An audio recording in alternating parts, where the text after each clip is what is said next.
Today we'll be going over how to crush our opponent's positional weaknesses, like the isolated double pawns. This is a part of a series where I cover my journey towards National Master title, and I play USCF OTB tournaments and I'll cover my games. And they basically count for official ratings, and if I reach 2200 then I'll get the National Master title. Currently I'm rated 1700, so I'm still far away, but hopefully both of us can learn something from this journey. So today's focus will be on isolated double pawns, and I'll leave timestamps in the description below, so if you want to just jump straight towards the middle game where I discuss how to target your opponent's weaknesses like the isolated double pawns, then click there. If you want to watch the opening as well, feel free, as the game starts out with an open Sicilian, and I play this tricky line bishop b4, and the idea is to basically pin the knight and try to win the e4 pawn. And if you're below 1500 online or OTB, I can recommend you can play this opening, because many times your opponents will not know what to do, and you can get many tricky traps and comfortable positions from this opening. And if you want me to make an opening video on this specific Sicilian line, feel free to comment, and then I'll make one. So after bishop g2 I played queen b6, and I basically question what this knight wants because I attack it twice, it's only defended once, and the knight can go back to e2. He can play bishop e3 protecting the knight, or he can take on c6. In this game my opponent played knight e2 trying to be solid and basically add extra protection to the pinned knight, and I played d5, and at first sight this looks like I hang a pawn, but the idea is actually to sacrifice the pawn, because if my opponent takes with the bishop and after a couple exchanges I do lose the pawn, but then I quickly castle, and if the opponent castles as well, I play bishop e6, and both my rooks will come to the open files, and the squares around the king are open, the light squares, and there's a potential for an attack. So this is actually pretty risky to play as white. So my opponent did not decide to go into this, and after that he just played the solid bishop d2, and I just castled, he castled, and then I realized, okay, if I let him take now, even though his light squares are still weak, he is castled, and I didn't see any like initiative on letting him take and playing a move like bishop d7, so I decided to take his c3 knight, and he took back with the bishop, which I thought was strange because now I can just take, and he takes with the knight, I can win a pawn, and I'm attacking his knight, and life is good, and I should go on to play comfortably from here, and white poses no challenge.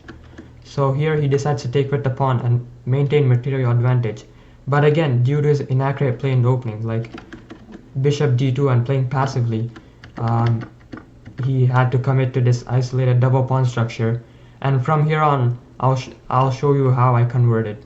I mean, this is still pretty equal, but I'll show you how I put pressure and eventually build an advantage. So first I realized that I shouldn't let the queen come out to d3, protect isolated pawns, and be active. So I played rook d8, queen and knight protect the rook, and the queen will have to move to a square that's passive, blocking the rooks and hindering his development. He played queen c1, and then I played queen c7. It's not like completely accurate according to engine, but it's a pretty good move in this position, basically eyeing down these isolated double pawns. And another idea is to play b6 and get the bishop out, because the queen on b6 was awkwardly placed, and he has ideas of playing rook b1 and trying to pressure me on a diagonal and file. So I sidestep away, not letting him have a chance, and he tries to develop his pieces slowly with first the knight, and I think this is inaccurate. He should have just got his rooks into the game first, like rook here or this rook here, and maybe the knight also on f4 doesn't make any sense. Maybe rook here and then knight on d4. Those are some ideas he should be thinking about, but knight f4.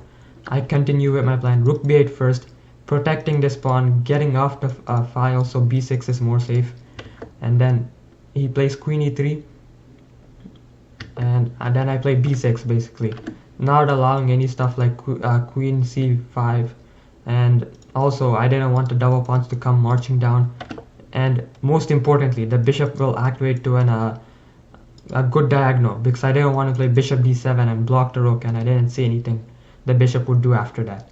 So after b6, opponent played knight h5, and the idea here, immediately when he played it, I realized he wanted to play something like queen g5 and threaten mate in 1. And here's one thing you have to look out for: does my opponent have anything else after that? And the thing is, after queen g5, I didn't see what else he would have after I defended. Like the line I calculated, which I did play in the game, was knight e7, and after queen g5 I played knight g6.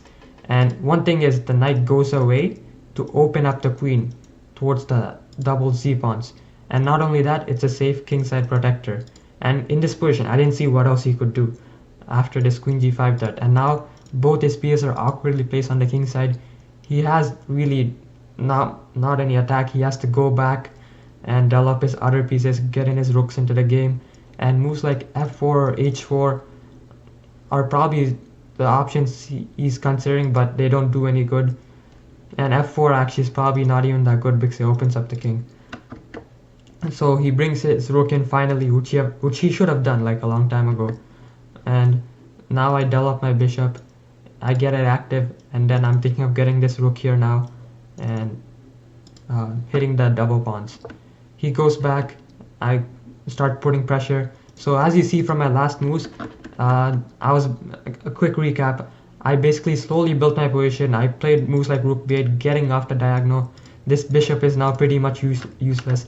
I actively thought which square works for my light squared bishop the best, and I decided d7 was not the right square, and I actively made sure I put it on a6. I made sure I defended against my opponent's one move threats, not to get checkmated, and continued to build slowly more pressure. And after queen goes back, I add more I basically add more pressure. And here he goes back again. It's at one move threat. He's like, if I take the pawn, then he takes my rook and he wins the rook. And that was usually just making one move threats. And here I actually had a tactic that I was planning from a few moves before, trying to make it work, and in this position it works. So if you want to find a tactic, feel free to pause the video and I'll reveal it in 2 seconds. And the move I played was to first take the rook and then play bishop here. And I'm hitting the rook and the knight, and the knight is defended for now, so he has to move the rook, and he moves the rook. And here's the tactic, the main part you have to see, and it's h6, danger levels. My bishop is hanging, but I attack his queen, and the most important thing is his queen can't go anywhere. That basically saves his knight. As you see the arrows I'm drawing, his queen is restricted from going to all these squares. And so basically he has to move back, or he has to do what he does in the game, sack the knight. And after takes, his queen is still hanging. He decides to take the h pawn, and I escape with bishop a6.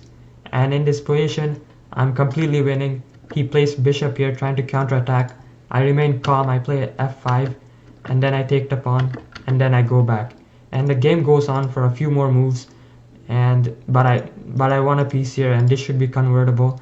If you want to another video on how to convert winning positions, let me know in the comments again, and I'll make a video on it. But for this video, I was covering on how to take advantage of your opponent's positional weakness. And in this game, you really see I never really did take the pawns on the c file until like the very end after I won a piece. The main thing was to keep targeting them slowly, and basically letting my opponent know like he can't do anything, and I'll just slowly build up and start targeting them.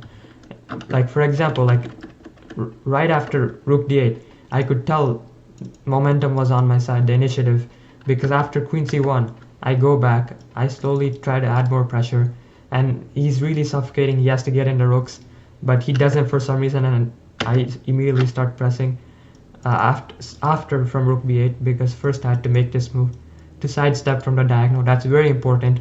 If you rush immediately, there's potential of you hanging a piece, like hanging the knight on c6 or the rook on a8. You do not want to do those things, especially at the lower level. You want to keep everything solid. And then b6 to basically develop my bishop to the right diagonal, where eventually I did find a tactic. If I kept it on d7, not only would I block my rook, I'd allow him to come active and maybe even double up and add pressure on me. But instead, I develop it to the active diagonal, and I also address his threat, keep my king side safe, and knight does a really good job of covering squares. And yeah, and I just slowly press forward and I find a tactic.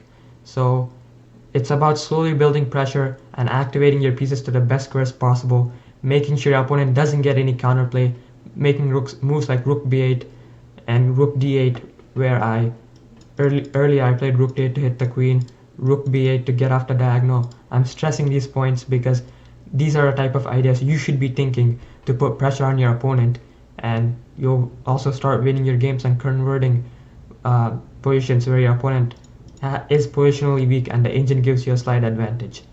So yeah, hope you learned something today, and see you next video.